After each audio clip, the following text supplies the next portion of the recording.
क्या हमेशा थका थका रहना, गुस्सा करना या परेशान महसूस करना आम बात हो गई है?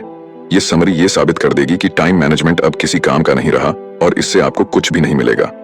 आज के दौर का सबसे बड़ा चैलेंज है डिस्ट्रैक्शन, टाइम को मैनेज ना कर पाना और प्रोडक्टिव ना हो पाना। और इसी चैलेंज को सॉल्व करने के लिए जो नई थ्योरी, जो नया कॉन्सेप्ट आज हम डिस्कस करने वाले हैं, वो है माइंड मैनेजमेंट का, ना कि टाइम मैनेजमेंट का। आज की बुक समरी है mind management not time management, productivity when creativity matters, जिसे लिखा है डेविड कैडवी ने। डेविड कैडवी भी एक राइटर और एक पॉडकास्टर हैं।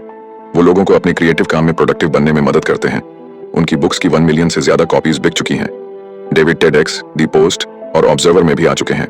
तो बात यह है कि कई बुक्स और स्पीकर्स ये बताते हैं कि अपने टाइम को कैसे अच्छे से इस्तेमाल किया जाना चाहिए। वो आपसे ये करो या वो करो करने के लिए कहते हैं। दोस्तों, जैसे जैसे समय बदलता जाता है, बहुत सारी चीजें बदलती हैं और जो चैलेंज हमारे सामने आते हैं, उनके नए नए सॉल्यूशंस भी सामने आते हैं। समय रहते हमें भी उन सॉल्यूशंस को समझना चाहिए। लेकिन सच्चाई तो यह है कि चीजों को पूरा करने का टाइम मैनेजमेंट से कोई ताल्लुक ही नहीं है। ये सिर्फ इस बात पर डिपेंड करता है कि आप अपने माइंड को कैसे मैनेज करते हैं। ये समरी माइंड मैनेजमेंट को पाने के लिए आपको कुछ सिंपल और पावरफुल टेक्निक सिखाने वाली है। तो आइए बिना देर किए शुरू करते हैं आज की book summary mind management not time management, productivity when creativity matters by David Kadavy. आप इसे अपने चारों ओर देखते हैं। रोज लोग पैसा कमाने की भागदौड़ में लगे रहते हैं, इसीलिए आपको हर एक सेकंड को सही जगह पर इस्तेमाल करना चाहिए। पैसा कमाने के लिए आप अपना कैलेंडर अलग अलग एक्टिविटीज से इस कदर भर देते हैं कि आपके पास आराम करने का वक्त ही नहीं होता। और इतना ही नहीं, आजकल तो लोग मल्टीटास्किंग भी करने लगे हैं, यानी कई काम एक साथ करना, जैसे लंच करते हुए अपने ईमेल का जवाब देना।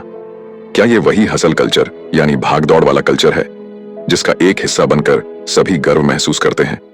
क्या हमेशा थका थका रहना, गुस्सा करना या परेशान महसूस करना आम बात हो गई है?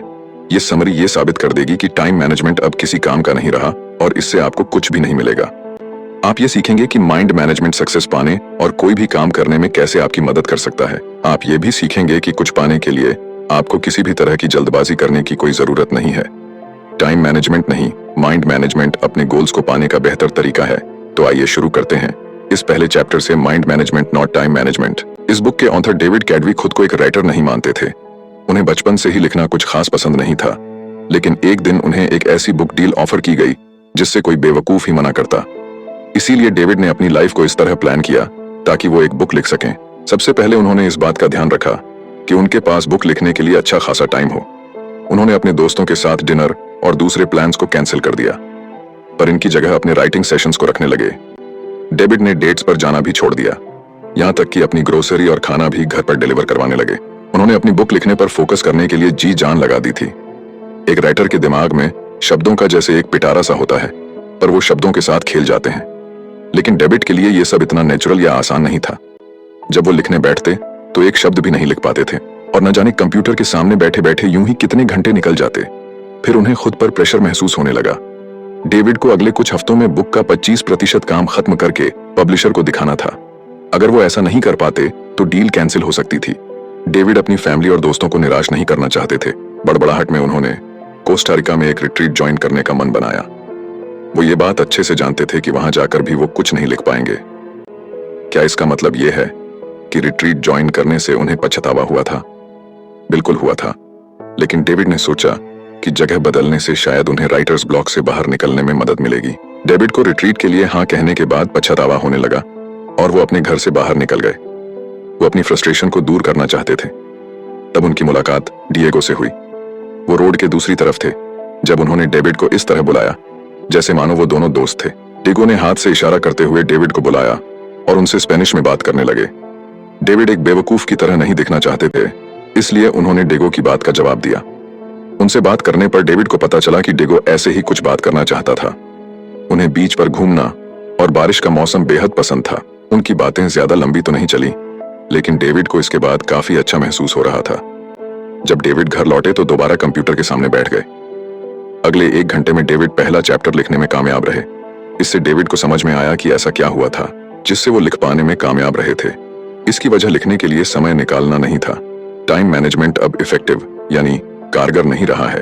आपको टाइम की नहीं बल्कि लिखने के लिए सही मेंटल स्टेट में होने की जरूरत है। इसे ही डेविड माइंड मैनेजमेंट कहते हैं। माइंड मैनेजमेंट का मतलब है अपनी क्रिएटिव एनर्जी को प्रायोरिटी देना, लेकिन ये आपका वक्त भी जाया कर सकता है। आपने कभी अपनी लंबी टू डू लिस्ट को देखकर जीरो मोटिवेशन महसूस किया है? ऐसा हम सभी के साथ होता है। फिर भी माइंड मैनेजमेंट से आप इस मुश्किल से निकल सकते हैं। माइंड मैनेजमेंट का मतलब है किसी काम या प्रॉब्लम को अलग नजरिए से देखना।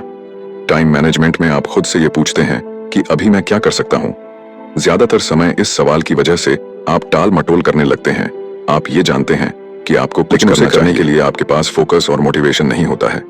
दूसरी तरफ माइंड मैनेजमेंट में आप खुद से पूछते हैं कि अभी मैं कौन सा काम करने के मूड में हूं, पर मुझे ऐसा क्या करना चाहिए जो मेरे मूड के साथ फिट हो सके।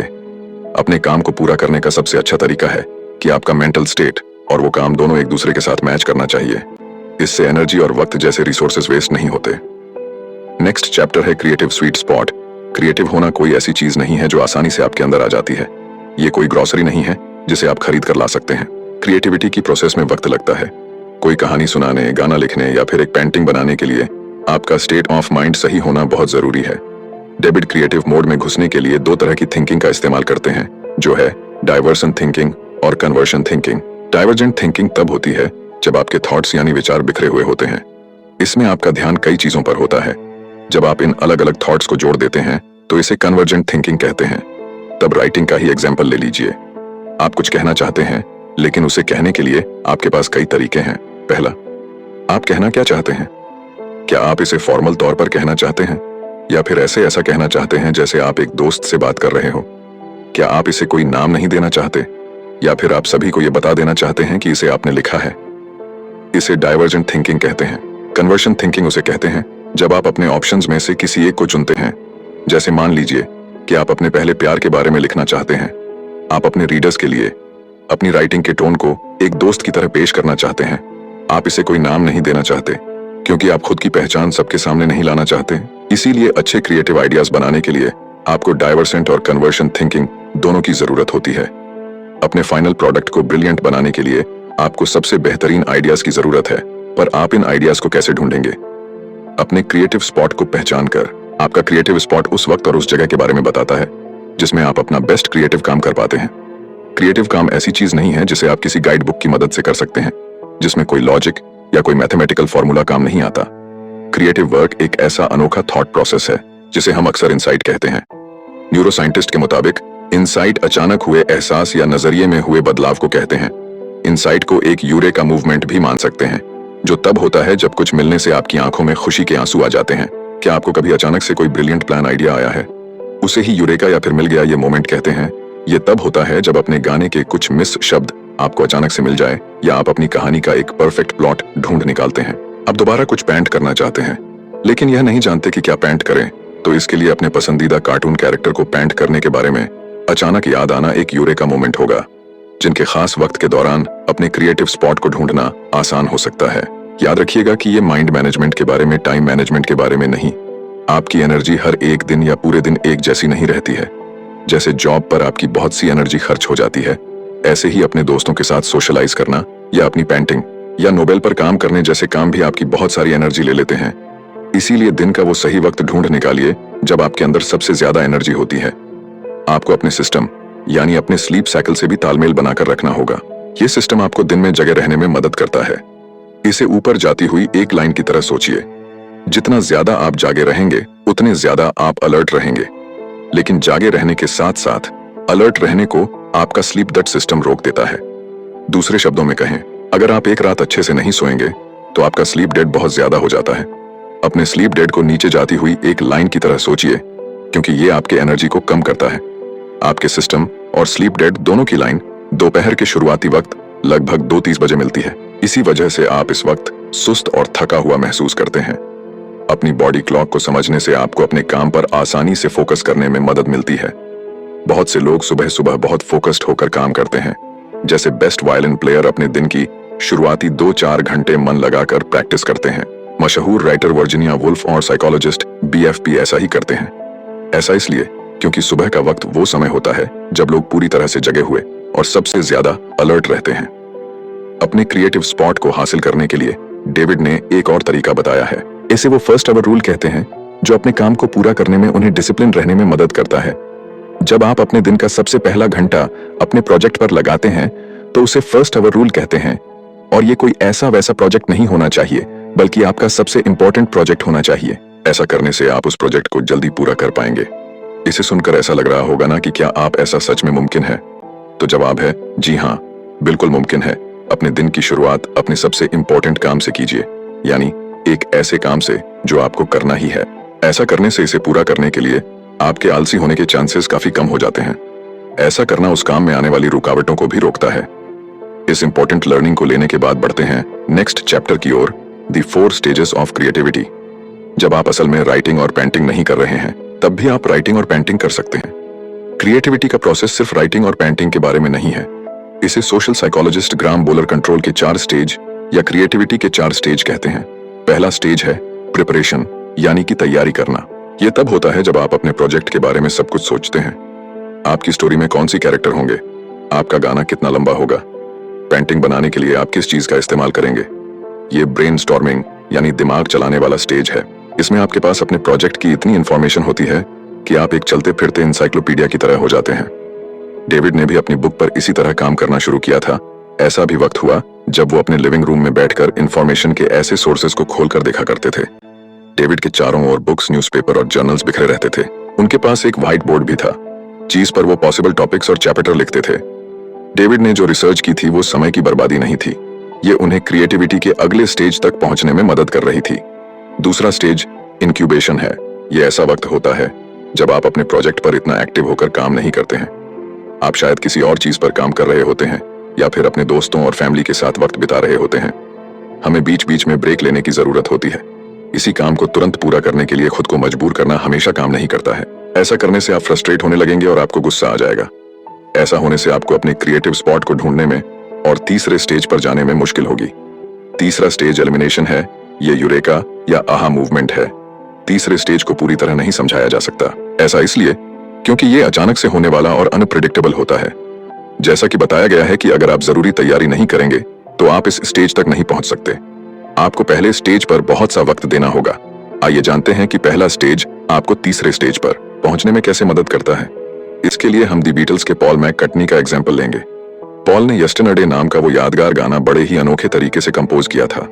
उन्हें इस गाने की धुन अपने सपने में सुनाई दी थी। जब उनकी आंख खुली तो वो आंधी नींद में उठकर अपने पियानो पर उस धुन को बजाने लगे और इस तरह इतिहास के सबसे महान गानों में से एक गाना बना। लेकिन ये इतना भी आसान नहीं था। यस्टरडे लिखने से पहले भी पॉल कुछ गाने लिख और बना रहे थे। वो सालों से म्यूजिक क्रिएट करते आ रहे थे और क्योंकि वो यस्टरडे जैसा गाना लिख पाए थे, उनका काम वही नहीं रुक गया था। नहीं, पॉल ने यह पक्का किया कि वो चौथे स्टेज को भी अच्छे से पूरा करें, जो है वेरिफिकेशन। चौथा स्टेज वेरिफिकेशन है। ये तब होता है जब आप एलिमिनेशन की स्टेज में आए यूरेका मूवमेंट के बारे में सोचते हैं। इसमें आप ये पक्का कर लेते हैं कि आपका जो आइडिया था वो फुल प्रूफ और ब्रिलियंट है। आप ये डबल चेक करते हैं कि किसी चीज की कमी तो नहीं है।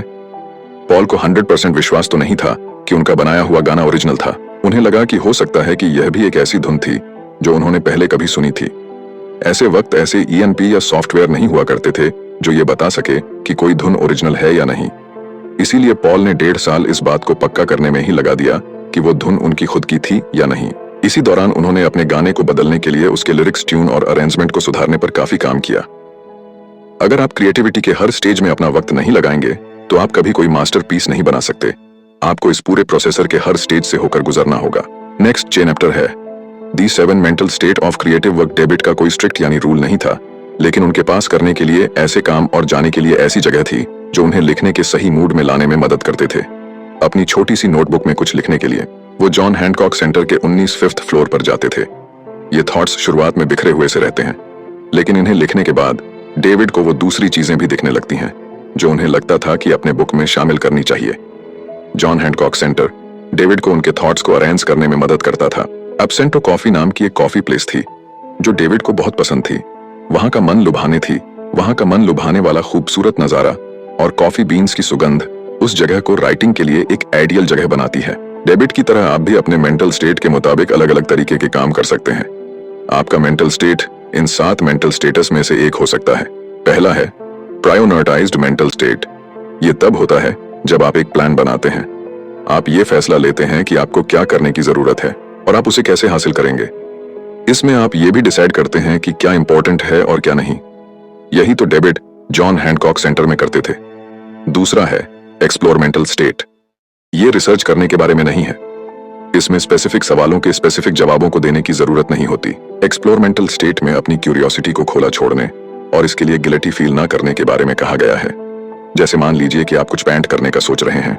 आपको क्या पेंट करना है, आप इस बात पर रिसर्च करते हैं, लेकिन इस चक्कर में आप पेंटिंग की हिस्ट्री पर एक पूरी डॉक्यूमेंट्री देख डालते हैं। आप अपनी क्यूरियोसिटी को फ्री छोड़ देते हैं, यानी आजाद कर देते हैं। तीसरा है रिसर्च मेंटल स्टेट। ये ऐसी जगह है जहां आप स्पेसिफिक सवाल और उसके जवाब ढूंढते हैं। डेविड ज्यादातर वक्त इसी स्टेट में रहते हैं। वो ये रिसर्च करते हैं कि एक चेन एप्टर को कैसे बनाया जाए, या फिर ये कैसे वेरीफाई किया जाए कि अपनी बुक में जो फीनेक्ट वो लिखने वाले हैं वो सही है या नहीं। चौथा है जनरल मेंटल स्टेट। ये वो स्टेट है जहां आप एक्चुअल में काम करते हैं। आप पहले दिए गए मेंटल स्टेटस में इकट्ठे किए गए आइडियाज को जोड़कर कुछ बनाते हैं। जैसे अपना पहला ड्राफ्ट लिखना। पांचवा है पॉलिश मेंटल स्टेट।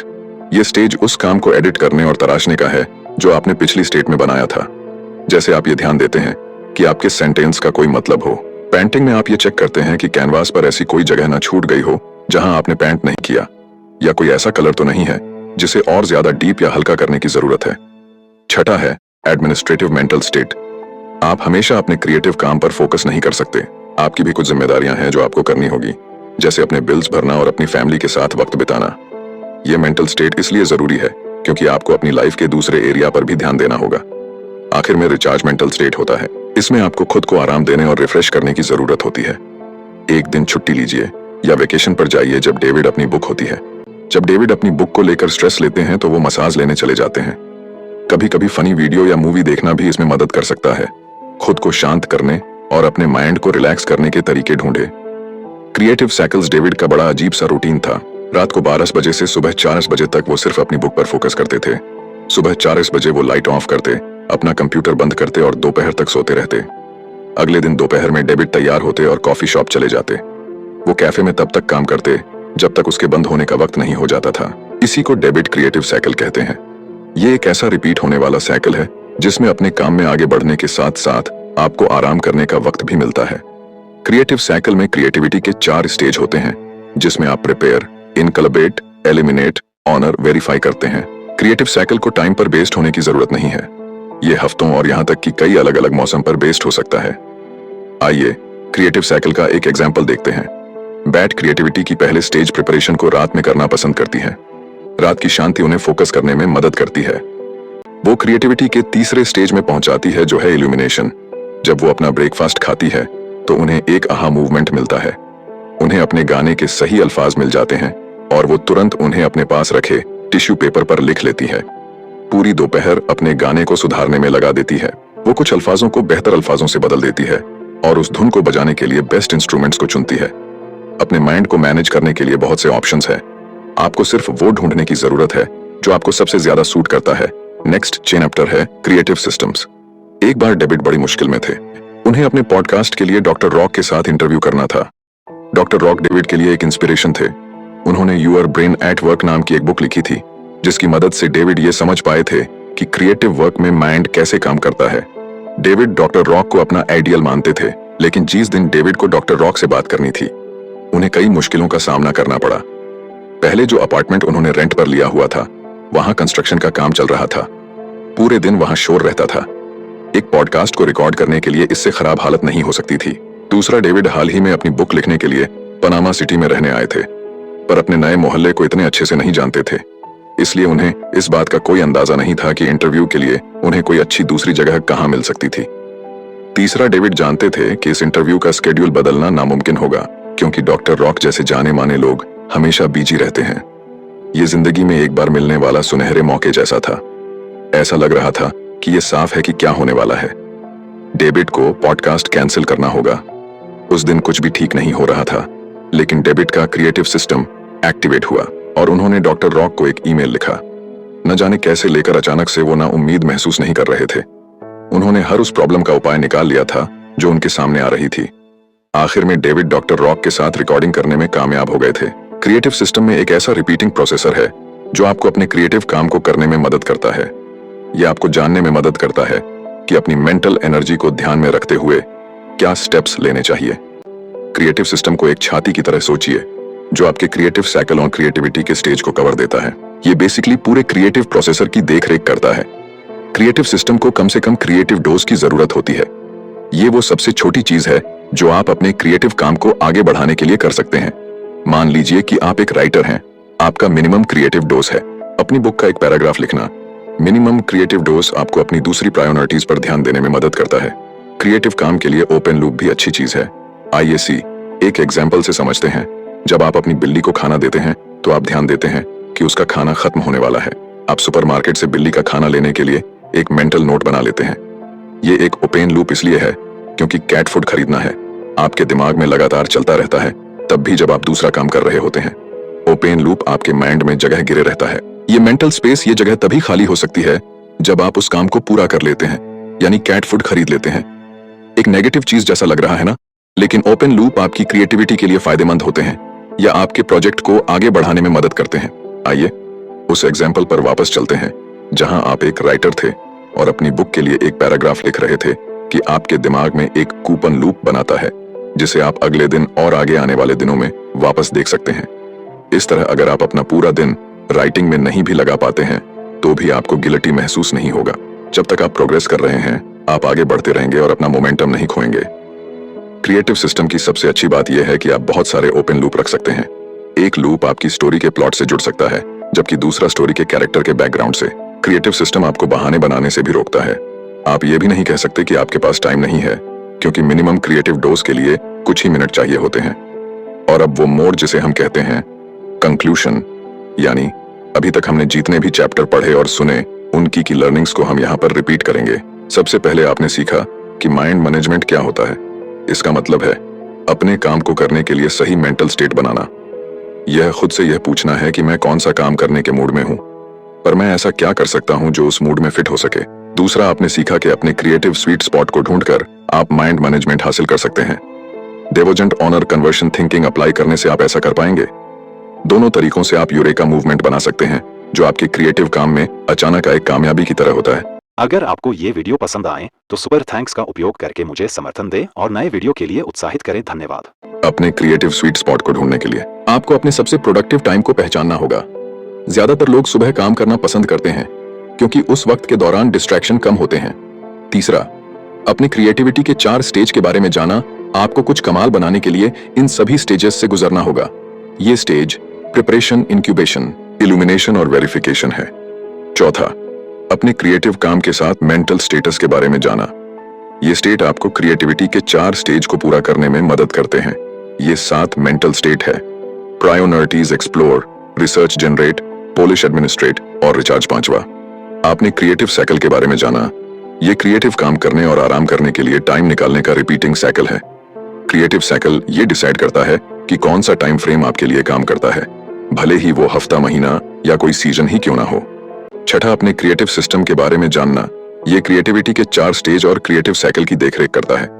ये एक ऐसा रिपीटिंग प्रोसेसर है जो आपको क्या स्टेप्स लेने चाहिए या उन्हें कैसा करना चाहिए जैसे सवालों के जवाब ढूंढने में मदद करता है। आज पूरी दुनिया भागती हुई जिंदगी की आंधी हो गई है। इसमें सभी जल्द से जल्द ज्यादा से ज्यादा काम करने में लगे हुए हैं, लेकिन चीजों को धीरे धीरे करने का अलग ही मजा है। तो उस प्रोसेसर को एंजॉय कीजिए और जल्दबाजी मत कीजिए। जैसे कि कहावत है कि बड़ी चीजें उन्हीं को मिलती हैं जो उसके लिए इंतजार करते हैं, और इसी बात को हमारे वेदों में कहा गया है कि धैर्यता में ही विजय है। कि डिस्ट्रक्शन के दौर में अपनी क्रिएटिविटी को बढ़ाने के लिए, खुद को फोकस रखने के लिए ये जितने भी टूल्स और लर्निंग आपको मिली वो आपके लिए इनवैल्यूएबल साबित होंगी और आप इन्हें अपनी लाइफ में इंप्लीमेंट भी करेंगे।